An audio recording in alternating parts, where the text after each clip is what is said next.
আজকে আসামে যা চলছে বিধানসভায় বাহিরে এবং ভিতরে আমাদের বিরুদ্ধে যে সমস্ত সিদ্ধান্ত নিয়েছেন, ইভিকশনকে আদি করে আজকে এসআর সম্পর্কে কোন দলের বিধায়ক অখিল গগৈর কথাই বলেন, গৌরব গগৈর দল কংগ্রেসের কথাই বলেন, বিজেপির মুখ্যমন্ত্রী কি সমস্ত খারাপ ওয়ার্ড ব্যবহার করতেছে আমাদের আপনারা এটাও জানেন।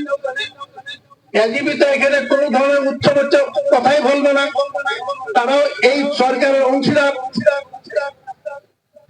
গতিকে ইউডিএফের বিধায়করা বিধানসভার বাইরে এবং ভিতরে অন্তত এই পরিস্থিতিতে কিছু কথা না বলতেন, আপনাদের দশাটা হতো 1967 থেকে 69 সাল পর্যন্ত যেভাবে পাকিস্তানি করে আমাদের মানুষগুলিকে এই দেশ থেকে বের করেছিলেন, কোন দল কোন কথা বলতে পারল নাই। তখন একদম একমাত্র কংগ্রেসই ছিলেন, কংগ্রেসের মুখ্যমন্ত্রী তখন বিমলা প্রসাদ ছড়িয়া ছিলেন। এখান থেকে 6 লক্ষ মুসলমানকে পাকিস্তানি করে বের করেছিলেন। আজকে যদি ইউডিএফ পার্টি বর্তমান যদি তাদের 14 জন বিধায়ক না দেখতেন বদরুদ্দিন আজমল সাহেবের নেতৃত্বে, এই দল যদি জন্ম না হতো, আজকের এই পরিস্থিতি যদি না থাকতো, আপনাদের সাথে কথা বলার মতন কোন রাজনৈতিক দল এখানে নেই। তাই আমি অনেক চিন্তা করে আমি বিগত 7 মাস ধরে এই